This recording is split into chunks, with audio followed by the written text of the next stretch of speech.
The following program was heard earlier on the Mutual Eastern Network and transcribed for rebroadcast to the West at this later time.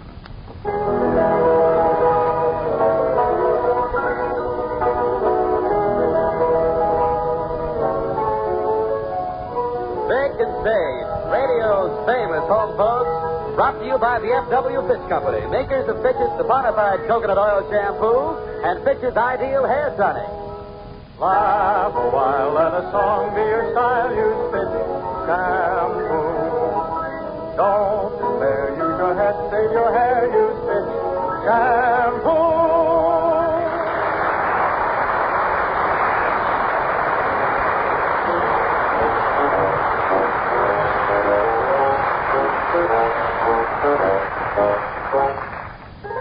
Well, sir, it's early evening as our scene opens now.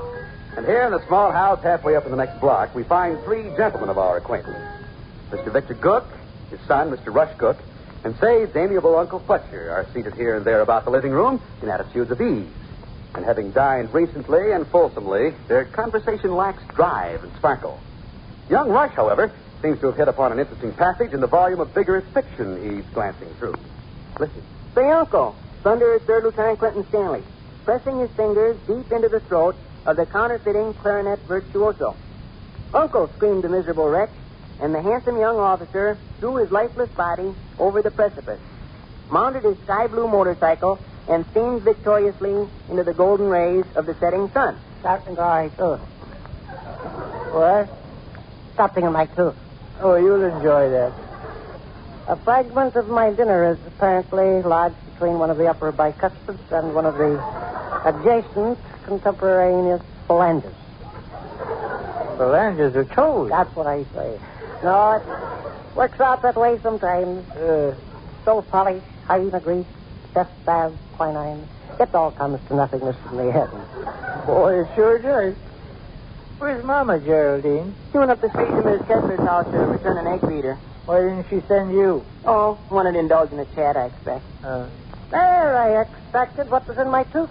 Oh, congratulations. Life, she has her ups and downs, disappointment and ecstasy. They walk hand in hand. Yeah. Third Lieutenant Clinton Stanley's handsome face bifurcated into a dazzling smile. Every huge square tooth, the color of new butter, was revealed. He took Lady Margaret in his arms and kissed her, not once, but twice. The beautiful woman moaned, grunted, and slumped feebly against the telegraph pole. The young officer drew from his belt a crimson pennant and waved it in the air. What did you do that for? Huh? Why'd you wave the pennant? Well, he always waves a crimson pennant in the air when he enjoys a kiss from Lady Margaret. Yeah? It's more delicate and refined, see, than blurting right out he enjoyed the kiss. Oh, Sunday. Yes, indeed. In case he don't enjoy the kiss, he whips out a green pennant and waves it. Oh, my. And then he carries in his belt a brown pennant he waves if he enjoyed a hug Lady Margaret gave him. And a purple pennant he waves if he didn't enjoy the hug. And a gray pennant if he enjoyed the kiss but not the hug. And a burnt orange pennant if he enjoyed the hug but not the kiss. And a maroon pennant if he enjoyed both the hug and the kiss. And a striped pennant. Don't tell me any more, Rush, old pal. Okay. Lieutenant Stanley is a fathead. I'd like to forget the subject forever. Well, I have lost complete track of the conversation, man. Well, you've had a tough break. We've been discussing some mighty fascinating matters. Talking about fascinating matters, take my friend Art McFreeby. Art was in a cigar store near the city limits of Sweet Esther, Wisconsin, and he had this complete stranger come up to him and inquire about the relative water levels of the rivers. Beg pardon, Dick, honey? Your niece has returned. Fine. Now, this perfect stranger asked him if he knew the relative water levels of the Missouri and the Mississippi So rivers. you all stuck around, did you? I halfway expected everybody to finish off someplace. Well, Sadie, honey, finish the supper dishes, I expect. Rush, get up and give Mommy your chair. she's going to sit on the davenport. That makes it perfect. Uh-huh. Understand you've been gallivanting around the neighborhood. I strolled up the street and returned Miss Kessler her egg beater I borrowed. How is Miss Kessler? Just grand. I didn't think anybody was that healthy. I've never seen her look better. Wonderful. Miss Kessler is wonderful? Yes. I was Telling the different ones on deck here, Sadie, honey, about Art McFreeney. Oh, really? You may recall Art McFreeney. No, I don't believe so. He was a Dixon, Illinois chap. Well, He called public attention to himself when he went to Hannibal, Missouri, and married a woman 24 years old. how old is he? Art? Art was 26 at the time. Imagine. Well, he was almost 26. Uh-huh. He was really 25, but his 26th birthday was only a month and a half off. Oh, goodness. Nothing wrong, is there, Mom? How do you mean, Willie? You got kind of a feverish glitter in your eye. Oh, yes. No, but you have. And you talk so kind of eager and funny. I noticed the same thing, kiddo. Oh, some people's imagination. Oh. Go ahead with your story, Uncle Fletcher. Not at all. You were telling about some Dixon man. Yes, Art McFreeney. Yes. Well, Art was in this cigar store Dick, something is... near the city limits of Sweet Esther, Wisconsin. Hold it a minute, Uncle Fletcher. Well, that was about all, except for the point of it. What's the trouble, kiddo? I just had a fight Fight? with Miss Kessler. Who? A terrible fight. We went round and round, and it'll continue. Miss Kessler will be over here in a minute. I'd stake my life on it. Because we left our fight up in the air, unfinished and undecisive. You listen. You'll hear her come to the back door. Look at my hand tremble. What is the nature of this dialogue? Mom had a fight with a neighbor lady. Fight? You just stick around if you want to hear people rip into each other. Oh, she'll be over directly. Just you watch. Oh, boy, and will a fur fly. Well, heck, kiddo, I wouldn't get Miss upset. Kessler is as sweet a little woman as I know. She wouldn't hurt a wet hand. But just because she's had a busy, vexatious, tiresome day is no excuse for chewing a person into little bits. Well, I give her as good as she sent. I had a big monstrous day myself. Oh, you fellas just hang onto your chairs and wait 5 seconds. You'll see a battle that is a battle. Well, what was the fight about? Did you It and wasn't Mrs. about hardly anything. It was a little, tiny, insignificant piece of trash that come up in the conversation, and we disagreed on it. But Miss Kessler decided to make something of it. So she pounced, and I pounced right back. And we went at it hot and heavy. What was the little tiny... Miss Trogel's shoe size. Miss Trogel's shoe size? Yes. I said 5.5, and I know it's 5.5, and I told Miss Kessler 5.5. But no, 4.5, says Miss Kessler. And then, because we were both tired and warm and peevish, we let ourselves go. Well, why didn't you just call up Miss Trogel on the telephone People and don't do that. ask her what her shoe size is? People don't do that. All you'd have to do is a settled argument would be to ask Miss Trogel herself. People what don't size do shoe- that. People don't do that. Oh. Oh, listen for the kitchen door, right? Okay. She'll come over. I know she'll come over. Because we left the fight completely up in the air. Unfinished and undecisive. At that $19 billion, she'll be over. Do you want to see a terrible, terrible battle, Uncle Fletcher? Sure. You just stick around. You're going to have a fight with Miss Kessler up the street, are you? Oh, it'll be the most horrible fight you ever saw. Indeed. I expect I really ought to push the furniture back against the wall. Huh? I will never forget Larry Wayne from Dismal Seepage, Ohio, that founded the city of Blue Grove, Minnesota, and named every street in it Elvira Jordal. All the streets were named Elvira Jordal? Every one. I should think the inhabitants would get confused. They did get confused. It was an awful mess. Oh. Larry Wayne ended up by marrying a woman 36 years old. How old was he? Larry was also 36. Oh. Just you wait. Kiddo, you're all Well, upset. of course I'm upset. Who wouldn't be upset? Well, no, but for Pete's sake. I'll be sorry for you, Ma. Miss Jones? Here she is. Didn't I tell you? She couldn't even wait 5 seconds. Hi, Miss Harvey, lady. Is that you, Miss Kessler? Yes, I brought you back a cup of sugar I owe you. Well, come in. We're in the living room, the whole family. My husband's here, my little boy, my Uncle Fletcher. Uncle Fletcher, here's Miss Kessler come to call. Any necessity for screaming in my ear, are they, Sadie? Here we go. Snarling cats in the barrel. It's going to be a terrible fight.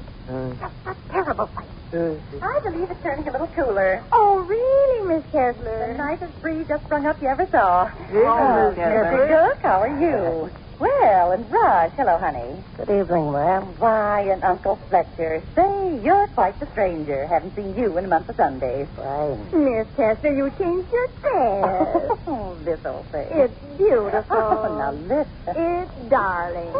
Just happy you like it. It's so sweet and flimsy and fragile, though. I hope you never caught cold coming over here. I never catch cold. Not good. No, but a person shouldn't take chances. You worry too much about me, Miss Jook. Sit down, dear. Russ, get up and give Miss Kessler your chair. This is the most terrible fight I ever saw.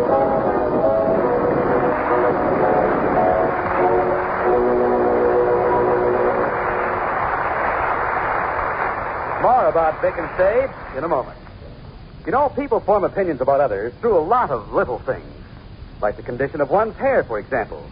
You can be pretty sure that anyone with hair that is dull and drab, with a hint of unpleasant scalp odor about it, is instantly classified as careless. That's why so many discriminating people use Fitch's saponified coconut oil shampoo regularly. Fitch's saponified shampoo forms an abundance of snowy, cleansing lather that completely removes all dust, oily film, and unpleasant scalp odor from the hair. It leaves your hair with that grand, fresh, clean feeling.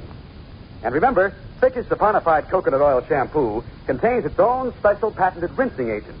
You just rinse with clear water, and your hair is left sparkling clean without a trace of gummy film left to mar its luster. So for hair that denotes care and good grooming through its shining cleanliness and fragrance, use Fitch's saponified coconut oil shampoo regularly. Fitch is spelled F-I-T-C-H.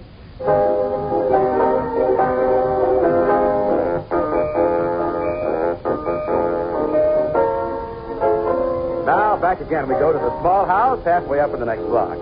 The Cook living room has been converted into a battlefield. And those two valiant gladiators, Sade and Mrs. Kessler, are exchanging heavy thrusts and body blows. Listen to the cries of anguish.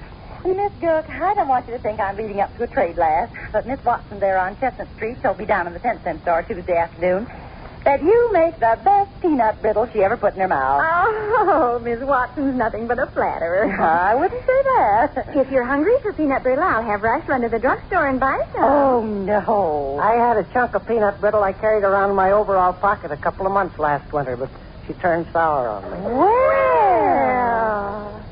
I never knew I was going to toss any bombshell into the conversation with that remark. I'm pretty witty when it comes to making observations about peanut brittle. You're quite a character, Mr. Rush. Oh, I'm a catbird, I am. Michigan, Fishigan from Fishigan, Michigan, that hangs around the interurban station.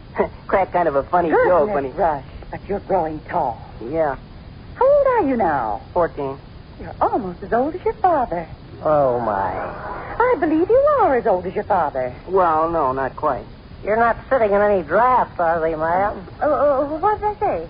Oh, I meant tall. I meant to say, Rush, you're almost as tall as your father. Pretty nerd, I guess. How tall is your father now? 5'9.5", I guess. 5'9 3/4. Goodness, that is old. Oh, thunder. Say, Miss Gook, remember when you were over my house a while ago and the subject of Miss Trogel's shoe size come up? Oh, of course. I said she takes 4.5, and you said 5.5. Yes. It turned out I was right. Really? I got to thinking about it and remembered one time at Cymbal Club. Oh, yes, you mentioned that over at your house. You said Mrs. Armbruster was dead certain Miss Trogel took size 4.5. Mm-hmm. And she also Oh, but Miss Armbruster is 87 and gets just a trifle confused sometimes. Remember when she told the ladies her son Walter was a balloonist? Perhaps he is a balloonist. Perhaps he's a box of marshmallow cream. Is that a joke? Yeah.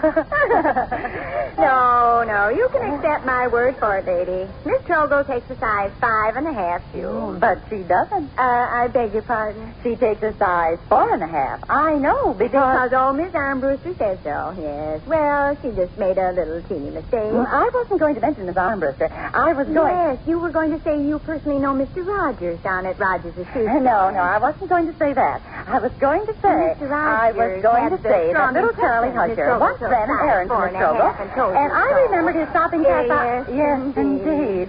He was taking a pair of shoes to be repaired, and he showed me the packet, and for some reason or other, the shoe size was written on... Excuse me, I beg your pardon. Ladies, really now. You keep well, do you, Mr. Gook? I'm as healthy as a horse. Rush, you look fine and strong. Oh, I'm in pretty fair shape. He's almost as old as his father. Yes, he is. Oh, thunder. And no, No, but about Miss Trogel's shoe size, excuse me. Not at all. If you ladies would enjoy listening to the frank opinion of a number... Oh, say, the cup of sugar I brought over. Where is it? Rush, what'd you do with the cup of sugar Miss Kessler brought over? Oh, I haven't seen it. Well, you've been in the room all the time. Well, I know I've been in the room all the time, but does that necessarily I mean... remember. I left it out on your kitchen table. Sure, that's what I did. I left it out on your kitchen table. I'll go get her. Oh, no, I'll go get it. Oh, you do no such thing. Oh, Rush will go get it. Rush, you sit right where you are. Well, Vic will go get it. No, Vic is remaining in his chair. Uncle Fletcher will go get it. Miss Kessler, Uncle Fletcher will go get the cup of sugar. No, he's almost out there now. Almost out here now.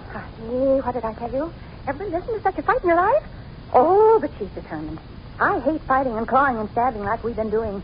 But is there any reason why I should give in like some little rabbit? I'll never forget a certain section hand that worked his straw boss out of Wilmington, Uncle Ohio. Fletcher, did you ever witness such goings on? What?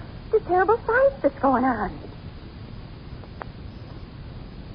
She's a bloody battle and no mistake. I detest violence and noisy screaming just as much as anybody else does, but I'm not going to just sit quiet. Hey, am I the foolish girl? Be quiet. I'm not talking. Be quiet. Oh, we're rude as we can be in here, jabbering away while our company tries to get a word in edgewise. What'd you say, Miss Kessler? I say I certainly am the foolish girl. Why? I brought a cup from over home, but I brought an empty cup, no sugar in it. No. Yes, you didn't. I did. Oh, you're fooling. I'm not fooling. This dialogue is beginning to exhaust the various brain I'll cells. run over home in a minute and get the sugar. I certainly am the silly girl. Well, I'd have done the same thing myself. Sure. No, I'll trot back in a minute. Well, I'd be glad to trouble You keep well, do you, Mr. Cook? Oh, so. You're almost as old as I. Yeah, almost. How old are you now?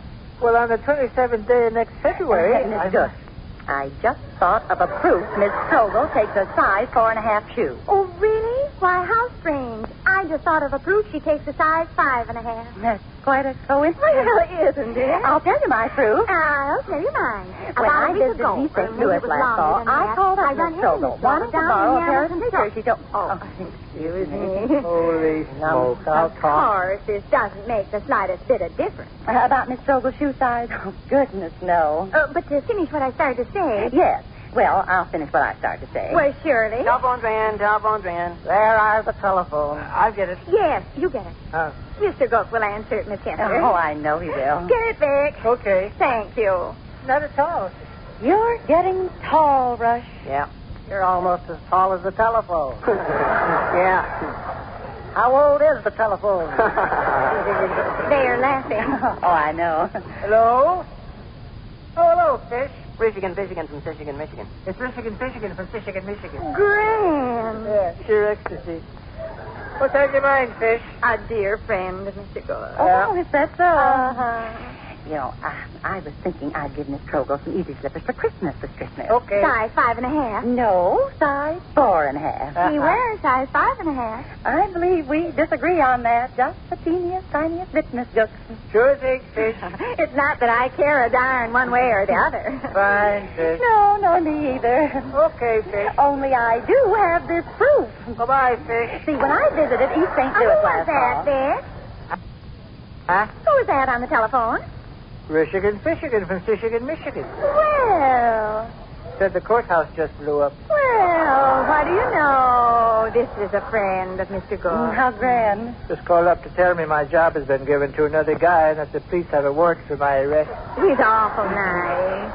Also, he said the world will come to an end by noon tomorrow and there's 40 wild tigers in this part of Well, the that's town. just splendid, but, Vic, maybe we oughtn't to talk family talk when we got company.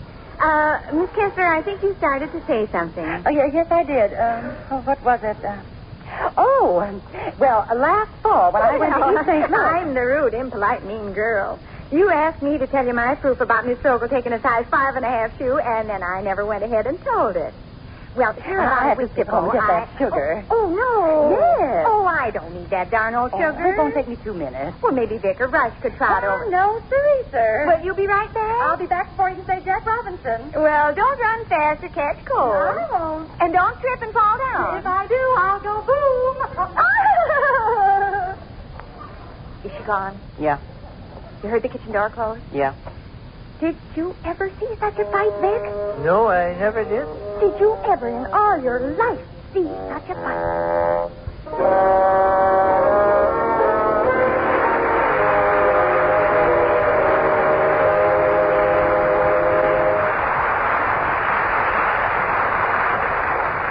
More about Vic and Sade in just a moment. Oh, I give up. The beauty experts say wash your hair often. But my hair gets dry and wild-looking from so many shampoos. Then don't give up, lady. For what you need is Fitch's saponified coconut oil shampoo.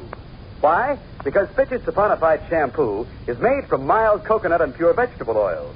These pure natural oils blended into a fine, lathering shampoo are just what your hair needs to keep it lustrous and easy to manage. For no matter how frequently you use Fitch's saponified coconut oil shampoo, it will never dry your hair or leave it harsh feeling. You'll love the way Fitch's saponified coconut oil shampoo gets your hair so clean and fragrant, too. Just a little of the shampoo forms loads of creamy lather, whisks away the dust, dirt, and every trace of unpleasant scalp odor from the hair. Yes, indeed, lady. For a regular beauty treatment for your hair, use Fitch's saponified coconut oil shampoo. You can have a professional application at your beauty or barber shop, or buy a big economical bottle of Fitch's saponified shampoo at your drug or toilet goods counter.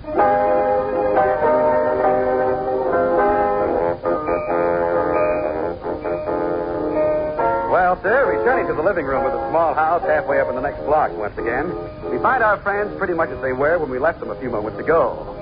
Mrs. Kessler has not as yet returned with the cup of sugar, and during her absence, Sade is recapitulating the late bloody battle for the benefit of Vic, young Rush, and Uncle Fletcher.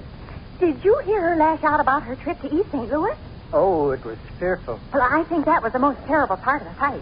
When she started to tell about East St. Louis, and I started to stab at her with my body blow about meeting Miss Trogel down in the Emerson store. Uncle Fletcher, don't you think that was the most terrible part of the fight? I went all wishy-washy inside and clenched my fists in terror. Why, it was murder.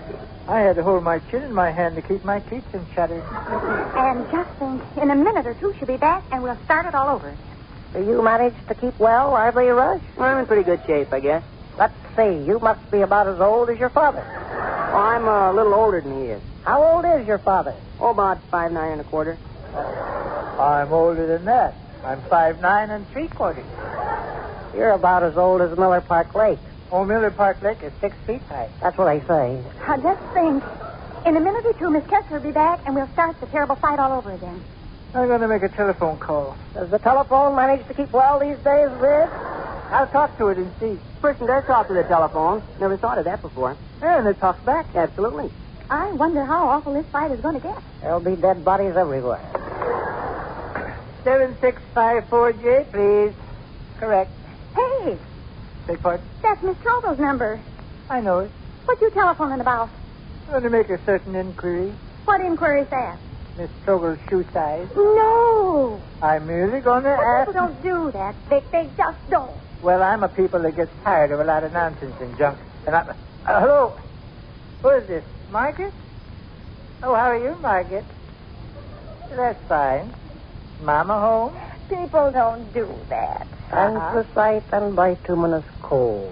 Lovers like roses in December must part and weep. Oh, I see, Margaret. Mama and Papa are over at Ada and Keith. Uh-huh. Well, say, Margaret, maybe you can tell me something. Do you happen to know what size shoe your mama wears? Oh, that poor little baby. Oh, heck, my Margaret must be 11 years old. Oh, I see, Margaret. And you're sure that's correct? Uh-huh. Well, thanks very much.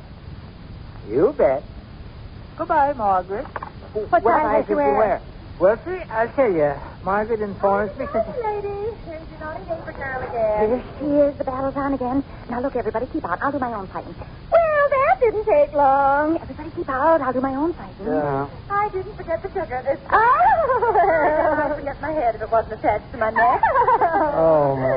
I'm sure it's getting a little cooler out. I believe the weatherman in the newspaper said cooler. Well, Mr. Rush, still here? Did you think I joined the army? Yes. I see. Rush, how you're growing. I'm almost as old as my father. And here, Mrs. Gook, is your sugar.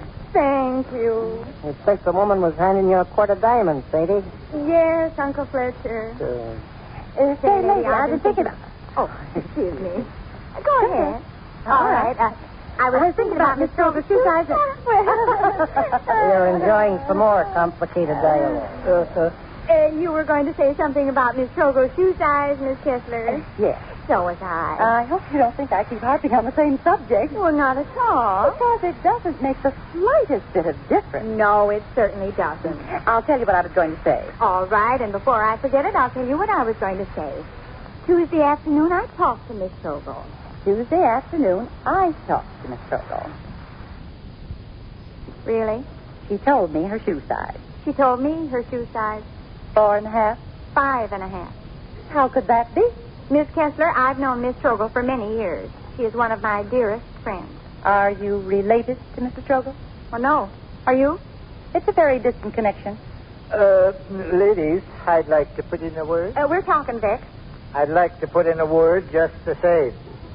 I can tell you what shoe size Miss Trogle takes. What size is it? I have your undivided attention. Yes. When Mrs. Trogle goes downtown and buys a dress shoe for going out evenings and visiting people and taking trips and patronizing the picture shows, she asks the clerk to show her a size 4.5. But when she purchases a shoe for around the house and for housework and for walking and going downtown shopping, she takes 5.5. Oh. Her daughter Margaret tells me she owns 2 pair of shoes size 4.5 and 2 pair of shoes size 5.5. When she talked to me Tuesday about shoes, she was talking about comfortable shoes for around the house. When she talked to me Tuesday, she was talking about dress shoes. Well, that ought to settle that. So you girls are both right. Burley W. Rosstingy, that tried to get the southwestern part of eastern North Dakota to secede from the Union, married a woman 19 years old and hit her on the head with a coal scuttle immediately after the wedding ceremony so there wouldn't be any doubt in her mind who was boss. I remember Burley and Rosstingy very well. I'm trying. So is Mrs. Kessler. Now they're going to hug each other. Yeah. What do you know about that? Tears and hugs. Tears and hugs teaches us a great truth about women. What great truth does it teach us? I don't know. Tears and hugs, they teach us a great truth about women. What's the great truth? I don't know either. I don't suppose there's any use of my apologizing, Miss Kessler. You apologize. I'm the poor, miserable creature that ought to apologize. Would you be willing to forget the whole thing? Would you? Yes. Hey, who'd go for a snort of lemonade? I sure would. Lemonade, she hits the spot around this time of the evening. Hey, Miss Kessler, wasn't that some fight we had? It was horrible. We lashed out at each other like wild tigers. We clawed and chewed each other like mad dogs. Oh, boy, it was a terrible fight. That was the awfulest fight I was ever in my whole life.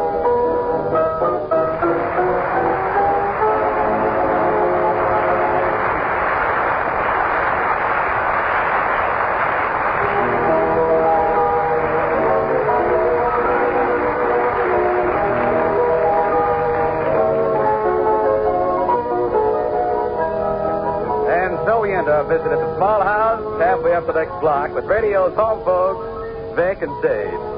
Listen again next Thursday, same time, same station, when the F.W. Fitch Company again presents Vic and Sade. Vic and Sade is written by Paul Reimer, directed by Roy Winter. This is Jack Fuller speaking. Laugh a while, let a song be your style, use Fitch shampoo.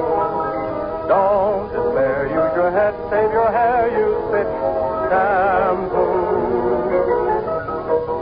After and between Fitch shampoos, you can keep your hair shining and manageable by using a few drops of Fitch's Ideal Hair Tonic every day. Fitch's Ideal Hair Tonic is not... This program was transcribed. This is the Mutual Don Lee Broadcasting System.